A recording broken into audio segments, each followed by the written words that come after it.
said a lot about the role of the media in a so-called democracy.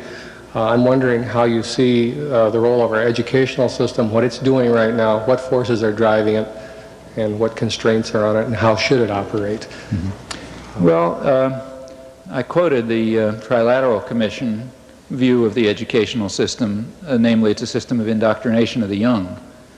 And I think that's correct. It's a system of indoctrination of the young. That was the way the liberal elites regard it, and they're more or less accurate. So the educational system is supposed to train people to be obedient, conformist, not think too much, do what you're told, stay passive, don't cause any crises of democracy, don't raise any questions, and so on. That's basically what the system is about. Even the fact that the system has a lot of stupidity in it, I think, has a function. You know, it means that people are filtered out for obedience. If you can guarantee lots of stupidity in the educational system, you know, like stupid assignments and things like that, you know that the only people who will make it through are people like me and like most of you, I guess, who are willing to do it no matter how stupid it is, because we want to go to the next step, you know. So you may know that this assignment is idiotic and the guy up there couldn't think his way out of a paper bag, but you'll do it anyway because that's the way you get to the next class. And you want to make it, and so on and so forth. Well, there are people who don't do that, you know. There are people who say, I'm not going to do it, it's too ridiculous, you know. Those people are called behavioral problems, or something like that. They end up in the principal's office, or in the streets, or selling drugs, or whatever. And all of this is a technique for selection for obedience. And I don't know how to prove this, but I have a feeling that when you go to the elite universities, you find more obedience and conformity. Probably because you're getting the students who were better able to do it, you know. Well, all of that is functional. That's the way it works. And it works right through graduate school. I mean, by the time you get to graduate school, it's already a little more varied because some real contradictions develop in the system.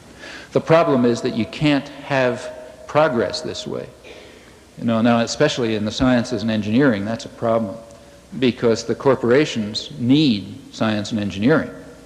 You know, if you don't have innovation, you're really in trouble. So they have to encourage creativity and independence because you can't get anywhere if you just copy what somebody told you. You have to be challenging things all the time, challenging everything, you know, and thinking new thoughts and so on.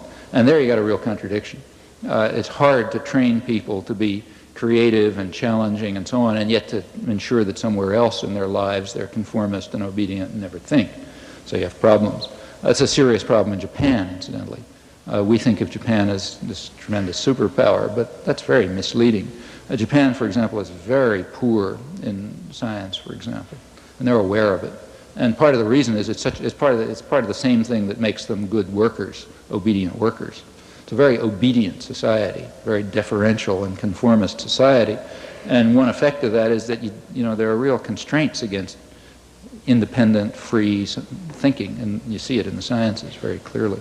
But it's a problem here too. So there are those contradictions, and when you get to graduate school, they're beginning to show up. They show up much less in the ideological subjects, because there it doesn't matter so much if people have, you know, profits aren't made by historians having original ideas about the French Revolution, so they can have conventional ideas. And that means that the pressure to try to support innovation and freedom is much less, and the pressures for conformity, on the other hand, are much greater, because in the ideological subjects it begins to be dangerous if people think the wrong thoughts. It's not so dangerous if they have new ideas about physics. But nevertheless, you know, you begin to get a little flux in the system by the time you get to graduate school. And even at lower levels you find it. I mean, there are teachers who do stimulate thought, and sometimes they get away with it.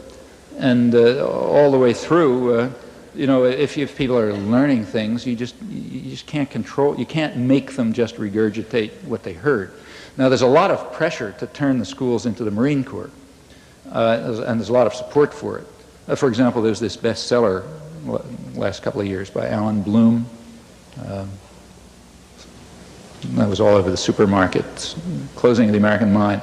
You know, huge bestseller, supermarket racks, which is where I read it, and things like that. Well, you take a look at what he's saying, And there was plenty, a lot of enthusiastic accolades for it and so on. He was saying that a couple of us smart guys will decide what the great thoughts are, and every student will memorize them, and that's education. Okay. Well, that's a way to turn people into pure automata.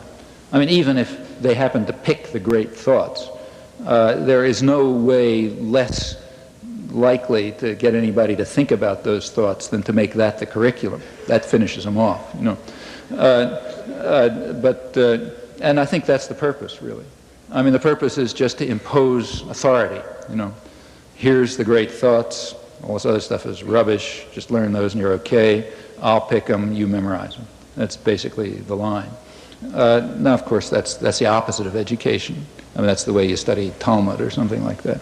But it's very popular, and I think it reflects the same concern over the crisis of democracy. In fact, Bloom himself was extremely, the incident that really got to him was a case in Cornell where he was a professor, where some black students took over one of the buildings. And he said that's just like the Nazis, it's back to the Nazis. He has a whole business about the Nazis and so on and so forth. Well, you take a look at what happened in that. He doesn't tell you what he thought and he says the faculty capitulated, just like Heidegger capitulated to the Nazis and so on. What actually happened, if you look back, is that there were real grievances. Undoubtedly, the students shouldn't have done what they did and go into the building with guns and so on, but it was settled very amicably. It was settled amicably, nobody was killed. The grievances were to some extent dealt with, and the net result was better than it was before. Well, he doesn't tell you what he thought they should have done, but it's sort of implicit. I guess they should have bombed the place or something like that. But that's what really set him off. And in general, what set many people off was the 60s are now described in the literature as if it was a time when students were running around burning libraries and destroying the foundations of civilization and so on. What was actually going on is they were asking questions. They were raising questions. They were looking into things that people hadn't looked into before. They were not just obedient. And from the point of view of a lot of the faculty, that's equivalent to burning the buildings. You can't have that small distinction. You can't make that. There's pressure to turn the schools back to the days when you didn't have to worry about those things, like disobedient students asking questions about things that you didn't tell them to think about and so on.